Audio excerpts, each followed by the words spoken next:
ओ तेरी, सुना आपने? अमेरिकी सुप्रीम कोर्ट ने डोनाल्ड ट्रंप के जो लगाए गए टैरिफ थे दुनिया भर में, भारत पर भी लगा था 18% जो ट्रेड डील हुई थी, सब कुछ खारिज कर दिया है। सुप्रीम कोर्ट का फैसला आया है 6-3 से।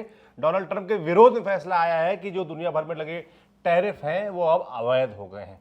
हमारे साथ विनय सुल्तान है, काफ़ी कुछ लिख के आए हैं इस डायरी में, बहुत सारी जानकारी है, आपको विस्तार से समझाएंगे इस वीडियो में कि जो सुप्रीम कोर्ट का फैसला है उसका देश, दुनिया, भारत पर क्या असर पड़ेगा। जो ट्रेड डील हो गई थी, 18% टैरिफ फिक्स हुआ था, क्या अब भी वो वैलिड है? वो खेल खत्म हो गया है? उस पर बातचीत आज होनी थी, सब बताएंगे आपको।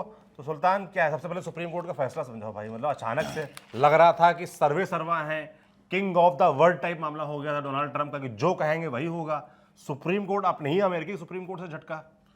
दरअसल सुप्रीम कोर्ट जो है अमेरिका की, उसके चीफ जस्टिस हैं जॉर्ज जे रॉबर्ट्स जूनियर। अच्छा, ठीक है। अब चीफ जस्टिस साहब जो हैं वो 9 जजों की बेंच के साथ में बैठे हुए थे इस मामले पे फैसला सुनाने के लिए कि ट्रंप जो टैरिफ लगा रहे हैं दूसरे देशों पे वो कितना जायज है। तो इस पे जो फैसला हुआ उसमें जजों ने ये पाया कि ट्रंप जो कर रहे हैं वो बिल्कुल गलत है, और 6 और 3 के मार्जिन से ये फैसला है। मतलब 6 जजों ने ट्रंप के खिलाफ फैसला दिया, 3 जजों ने ट्रंप के पक्ष में फैसला दिया जो ट्रंप सरकार कर रही थी, और 6-3 से ये फैसला जो है वो यूएस जो अभी सरकार है उसके खिलाफ ये फैसला है। और इस फैसले में जो अभी तक जो टैरिफ जितने भी देशों पर ट्रंप एडमिनिस्ट्रेशन लगाए थे, सारे टैरिफ एक तरीके से निरस्त हो गए जी। तो कुछ वैसा हो गया क्या कि मान लीजिए देश पे प्रधानमंत्री मोदी फैसला लें किसी नियम कानून का जो देश दुनिया पे इफेक्ट डालने वाला हो, और भारतीय सुप्रीम कोर्ट खारिज कर दे कि नहीं ये कानून ठीक नहीं है। हाँ, तो वैसे कुछ है? उसमें हाँ देखिए, मतलब जो सुप्रीम क्योंकि कोर्ट ने भाई कहा, अमेरिका और भारत का जो सुप्रीम कोर्ट में जो आर्गुमेंट दिया गया वो आर्गुमेंट ये दिया गया कि वहां पे देखिए, एक तो पहली बात ये है कि फेडरल स्ट्रक्चर, हाँ भाई, फेडरल स्ट्रक्चर मतलब हर स्टेट जो है अपने में एक देश की वो रखता है। तो यूनाइटेड स्टेट्स ऑफ अमेरिका है इसीलिए, और 50 स्टेट हैं अभी अमेरिका में।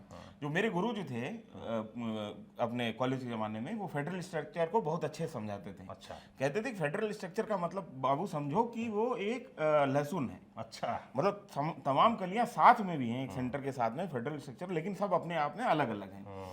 तो फेडरल स्ट्रक्चर आपको समझ में आ रहा है कि हर राज्य की अपनी जो है औकात है, हर राज्य अपने हिसाब से अपने तय नियम बना सकता है। हमारे यहाँ पे कहा जाता है मिक्स स्ट्रक्चर है। तो क्या यही राज्य गए थे सुप्रीम कोर्ट? गया ये कौन था? राज्य गए थे, राज्यों कहना था 12 राज्य ऐसे हैं जो कि डेमोक्रेटिक, ट्रंप जो है वो रिपब्लिकन पार्टी से आते हैं, और डेमोक्रेटिक पार्टी जिससे ओबामा प्रेसिडेंट थे, तो डेमोक्रेटिक पार्टी के रूल जो 12 स्टेट थे, उनका ये कहना था कि ये जो नियम बना रहे हैं, इन नियमों की वजह से हमारे ट्रेड के ऊपर गलत असर पड़ रहा है, हमको चीजें महंगी लेनी पड़ रही है, इस चक्कर में हमारे यहाँ पे महंगाई बढ़ रही है। मतलब एक तरीके से उनका तर्क जो तो सुप्रीम कोर्ट में जो निकल के आया कि ये कर ही नहीं सकते डोनाल्ड ट्रंप जो कर रहे हैं, ये उनके अधिकार क्षेत्र से ही बाहर था। सुप्रीम कोर्ट ने भी ये बात कही है कि ये अधिकार राष्ट्रपति का नहीं है, ये संसद का है, कांग्रेस का है। कांग्रेस का, अभी समझाएंगे उसको भी। तो उसमें ये जो सुप्रीम कोर्ट ने एक बहुत मार्के की बात कही है कि ट्रंप जो है इसको की economic and foreign policy tool की तरह इस्तेमाल कर रहे हैं टैरिफ को, जो कि गलत है। ठीक है, अब ये क्यों गलत कहा सुप्रीम कोर्ट ने? दरअसल हुआ क्या था कि 1977 में जब जिमी कार्टर यूएस के प्रेसिडेंट होते थे, तो उन्होंने एक बिल बनाया था, एक मतलब एक्ट बनाया था। इसका नाम था international emergency economic powers act, है ना, IEEPA कहते थे इसको। ठीक है, 28 दिसंबर 1977 को जिमी कार्टर ने इस बिल पे साइन किए। क्या कहता था ये बिल? ये बिल कहता था कि अगर नेशनल इमरजेंसी की कंडीशन हो, अगर राष्ट्रीय आपातकाल की स्थिति हो, तो प्रेसिडेंट जो है वो ये इस पूरे के पूरे एक्ट से उनको कई तमाम तरीके की इकोनॉमिक पावर हासिल हो जाती थी, जैसे एसेट फ्रीज करना किसी के, इंटरनेशनल एक्सपोर्ट इंपोर्ट बंद करना, टैरिफ लगाना, ये तमाम तरीके। लेकिन उसमें पहली शर्त क्या थी? नेशनल इमरजेंसी के हालात होने चाहिए। अब क्या हुआ, ट्रंप जैसे एडमिनिस्ट्रेशन में आए तो, और अदरवाइज ऐसा होता है कि कांग्रेस से, जो यूएस कांग्रेस है, वहां से आपको जो है किसी भी यूएस कांग्रेस मैंने समझा दिया, बहुत सारे दर्शक नहीं समझेंगे। यूएस कांग्रेस जैसे हमारी संसद होती है, वहाँ कांग्रेस पार्टी नहीं है। वहाँ कांग्रेस का मतलब वो संसद, हमारे जैसे संसद होती है, और जैसे हमारे यहाँ पे लोकसभा होती है, उनको बोला जाता है वहाँ पे हाउस ऑफ रिप्रेजेंटेटिव्स। मतलब ऐसे एमपीज जो, मतलब ऐसे कांग्रेसमैन जो कि सीधा का सीधा चुन के आ रहे हैं चुनाव के दौरान। तो हाउस ऑफ रिप्रेजेंटेटिव वहाँ की लोकसभा होती है, वहाँ पे 435 सीट हैं हाउस ऑफ रिप्रेजेंटेटिव में। इसमें 218 जो है रिपब्लिकन के पास में है, और 214 जो है वो डेमोक्रेटिक्स के पास में है। तो बहुत 3-4 सीटों का मार्जिन है। और अच्छा, आपको एक और चीज समझा देंगे, वहां पे यूएस प्रेसिडेंट का इलेक्शन जो है वो डायरेक्ट होता है। जनता जनता अपना प्रेसिडेंट अलग चुनती है और अपना रिप्रेजेंटेटिव अलग चुनती है। कई बार ऐसा होता है कि हाउस ऑफ रिप्रेजेंटेटिव में ओपोजिशन की मेजोरिटी होती है और प्रेसिडेंट जो होता है वो किसी और पार्टी का होता है। ये भी स्थितियां बनती हैं। और दूसरी जो वहाँ पे जिसको हम लोग राज्यसभा कहते हैं, वहाँ पे कहते हैं सीनेट, उसमें होते हैं 100 सदस्य। वहाँ पे रिपब्लिकन के पास में 53 सदस्य हैं और डेमोक्रेटिक जो ओपोजिशन पार्टी उसके पास 47 सदस्य हैं। करीबी मामला है। कभी करीबी मामला है दोनों जगहों पे। ठीक है, ये स्थिति है वहाँ के कांग्रेस की। और कांग्रेस के पास में जो है ये अधिकार होता है कि वो फाइनेंशियल बिल जितने भी हैं, जो ट्रेड संबंधी बिल हैं, कॉमर्स संबंधी बिल हैं, उस पर अपना अप्रूवल दें। तो यही सुप्रीम कोर्ट में तर्क दिया। सुप्रीम कोर्ट के अंदर क्या हुआ? सुप्रीम कोर्ट ने ये कहा कि भाई जब नेशनल इमरजेंसी है ही नहीं तो आप ये इंटरनेशनल जो ट्रेड पे जो इमरजेंसी पावर्स आपके पास में उसको कैसे इस्तेमाल कर सकते हैं। तो इनकी तरफ से क्या तर्क दिया गया? इनकी तरफ से ये तर्क दिया गया कि क्योंकि इमरजेंसी की स्थिति है और ये इसको फॉरेन टू ये मतलब ट्रम्प का तो ये एटीट्यूड रहा है ना कि वो सुप्रीम कोर्ट से शुरुआत से ही भिड़े हुए हैं। कुछ क्या समझ ही धंधा नहीं पानी खराब हो गया अमेरिका में, तो इस तरीके से इमरजेंसी हो गई तो पैसा लाना है, डिक्लेयर ही नहीं है। अच्छा, इससे पैसा बहुत आ ऐसा रहा है। ट्रम्प को लगता है। और सुप्रीम कोर्ट ने कहा ऐसा नहीं है। ये हाँ, ऐसा इससे पैसा बहुत आ रहा था इनके पास में। पैसा इतना आ रहा था। अच्छा, 14 दिसंबर के बाद में इन्होंने डाटा देना बंद कर दिया कि हमसे नए टैरिफ रिजीम में हमको कितना पैसा आ रहा है। लेकिन एक जगह है यूनिवर्सिटी ऑफ पेंसिल्वेनिया अमेरिका में, बहुत प्रतिष्ठित यूनिवर्सिटी है। वहाँ पे एक पेन वार्टन बजट मॉडल नाम से एक संस्था है, मतलब उसी यूनिवर्सिटी ऑफ पेंसिल्वेनिया में, जो नॉन पार्टीजन है, मतलब इसको निष्पक्ष माना जाता है। उसने 20 फरवरी तक का डेटा दिया था जो कि $175 बिलियन हुआ। अब अच्छा, इसको मैंने दर्शकों को समझाने के लिए रुपीज में कन्वर्ट किया, लेकिन मैं उसको गिन नहीं पाया। लगभग 15 लाख करोड़ रुपए के आसपास जो है। अगर थोड़ी सी गलती तो माफ कर दीजिएगा। मतलब मेरे चेहरा देख के हमें लग रहा गलत हो सकता है। हाँ, 15 लाख करोड़ मैं गिन पाया। मतलब इतना नंबर आ गया था जब मैंने उसको रुपये में कन्वर्ट किया, तो मैं उसको ठीक से गिन नहीं पाया। लेकिन मतलब जो मैं मोटा बड़ा पैसा है, बड़ा पैसा आप खुद कर जल्दी में कर रहे हैं ना। 175 बिलियन जो है डॉलर इनके पास में आए हैं। तो ये स्थिति अभी बनी हुई है। ये तो आपने समझा दिया जो सुप्रीम कोर्ट में हुआ, क्या तर्क रखा गया, वहां संसद माने क्या है, नियम कानून कैसे चलते हैं। मगर अब ये बताइए, जो हमारा भारत में बैठा दर्शक है या जो भारतीय दर्शक बाहर बैठा हुआ है, उसकी जिंदगी पर क्या असर पड़ने वाला है? खासतौर पर ये जो ट्रेड डील हुई थी, 18% तय हो गया था इंटरिम ट्रेड डील, उसका अब क्या हो, खत्म है अभी? इंटरिम ट्रेड डील भी फाइनलाइज नहीं हुई थी। इंटरिम ट्रेड डील के ऊपर जो बातचीत होनी थी उसके ऊपर 23 फरवरी को नेगोशिएशन शुरू होना था अमेरिका और भारत के बीच में। तो भारत की तरफ से जो नेगोशिएटर्स थे वो अभी गए हुए हैं अमेरिका, और 23 तारीख को मीटिंग शुरू होनी थी। अभी सर्जियो गोर जो भारत में उनके दूत हैं, अमेरिका के एम्बेसडर हैं, उन्होंने अभी कहा था, पीटीआई को एक बयान दिया अभी 1 घंटे पहले कि जल्दी जो है फाइनल हो जाएगी ट्रेड डील। और किसी को ये अंदाजा नहीं था कि सुप्रीम कोर्ट इतना बड़ा बम जो है। इसीलिए क्या ये सब अचानक हुआ, जल्दबाजी में हुआ? क्या ट्रम्प को ये लगने लगा था कि ऐसा कुछ होने वाला है? ये तो फिर जो भी इंटरिम डील हुई वो तो एक तरीके से जब टैरिफ ही हट गया, जो पुराना रिजीम अगर लौट आएगा तो ये तो सारी चीजें नल एंड वॉइड हो जाएंगी, खेल खत्म। हाँ, तो मतलब एक बार तो फिर लोग रीनेगोशिएट करेंगे ना। अब तो भारतीय जो नेगोशिएटर्स हैं उनके पास है ना चिप, नेगोशिएशन चिप। अमेरिका के पास तो है नहीं। अब वो टैरिफ से डरा नहीं सकता है भारत को। तो वैसी स्थिति में अब एक रास्ता ये है कि अमेरिका के जो प्रेसिडेंट हैं वो संसद के रास्ते, कांग्रेस के रास्ते जो है वो बाकायदा बिल पास करवा के अपने पास पावर लें। तो एक लंबा प्रोसेस है, 6 महीने का प्रोसेस। मतलब ये आगे का रास्ता क्या हो सकता है वो आप बता रहे हैं? क्या ट्रम्प अब आगे उनके सामने क्या ऑप्शन है, वो क्या कर सकते हैं? तो वो या तो वो वहां पे कांग्रेस का रास्ता लें और अपने पास में ऐसी पावर लें, क्योंकि अगर ऐसी पावर लेते हैं तो जो स्टेट्स हैं वो बहुत विरोध करेंगे फेडरल स्ट्रक्चर का, मतलब फेडरल गवर्नमेंट का।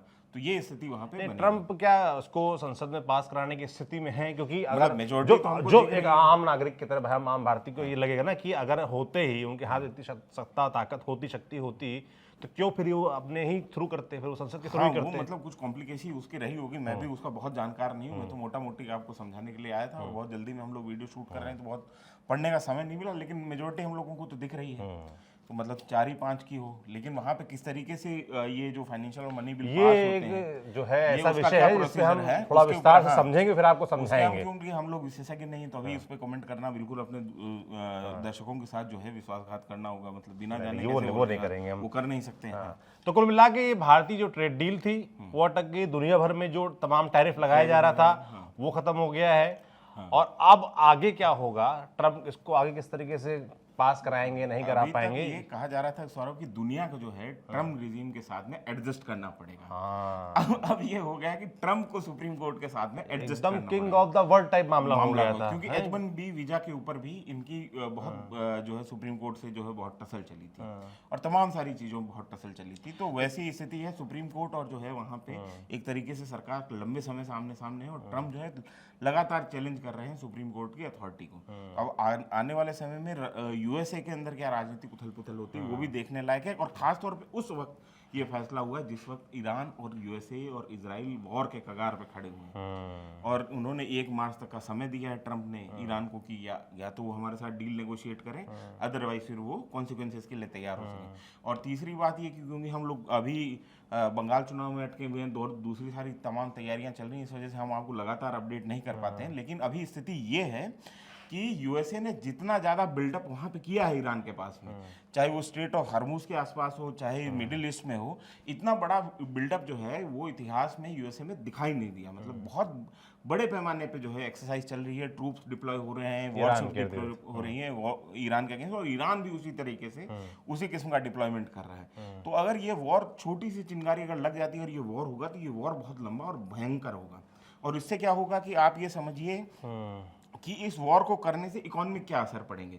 वो असर ये पड़ेंगे कि ऑयल के प्राइसेस जो है शूट हो जाएंगे और अमेरिका को जो अभी वेनेजुएला में नए नए ऑयल रिजर्व इस तरीके से मिले हैं, तो ये वॉर एक तरीके से अमेरिका के लिए इकोनॉमिकली फायदे का सौदा होगा। लेकिन दुनिया भर का मार्केट एक बार के लिए ठप हो जाएगा। मगर ये वॉर होगा नहीं होगा, नहीं हो तो अच्छा है। मैं कह रहा हूं कि ये मगर स्थिति है। जो ट्रेड वॉर चल रहा था एक तरीके से अमेरिकी सुप्रीम कोर्ट ने उस पर तो रोक लगा दी। ट्रेड वॉर कहिए, ट्रेड टेररिज्म कहिए, मतलब जिस तरीके से मतलब वो बड़े भाई की तरह जो है हर किसी को धमका बड़े भाई कहाँ, तानाशाह की तरीके। हाँ, और मतलब वो बिग बॉस की तरह कि ऐसा नहीं करोगे तो ये लगा दूंगा, वो टैरिफ लगा दूंगा। ये हमको सबसे बुरा भाई साहब ये लगता था जो ट्रम्प साहब आते थे एकदम से और ऐलान करते थे ऐसे जैसे सब कुछ वहीं से हो रहा था, ये बड़ा बुरा लगता था। ऐसे भारतीय हमको बड़ा बुरा लगता था।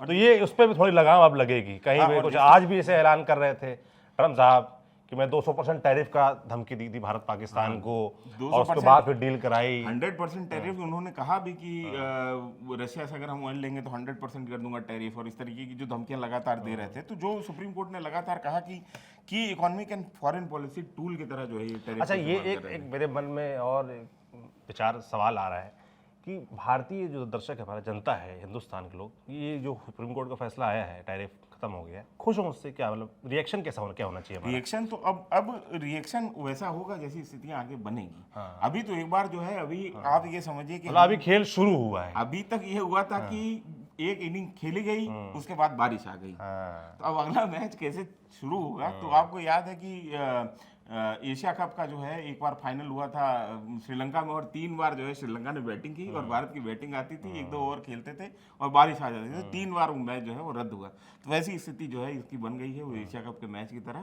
कि जो है ट्रम्प। चलिए भाई, तो मैच में अंतिम नतीजा किसके पक्ष में जाएगा ये भविष्य के गर्त में है। और सुप्रीम कोर्ट का जो फैसला आया है जिसमें फिलहाल डोनाल्ड ट्रंप को बड़ा झटका लगा है, ना सिर्फ अमेरिकी स्तर बल्कि वैश्विक स्तर पे इस जो फैसला आया उसका असर सीधा होगा, भारत पर भी असर होगा। और क्या असर होगा वो इस वीडियो में हमने बताने का आपको प्रयास किया। इसकी डिटेल्स धीमे धीमे और आएंगी कि इसका किस तरीके से असर पड़ने वाला है दुनिया पर, वो आपको हम विस्तार से बताते रहेंगे। शुरुआती जो जानकारी हमारे तक थी सुल्तान के जरिए हमने आप तक पहुंचाई। आपको ये वीडियो कैसा लगा कमेंट बॉक्स में लिखकर जरूर बताएं। बाकी न्यूज स्पिन्स देखते रहें, दोस्तों को भी बताते रहें, सब्सक्राइब करते रहें। शुक्रिया। उसका सुधांशु नाम नहीं लिया यार। अरे कैमरे पे सुधांशु है। धन्यवाद। धन्यवाद।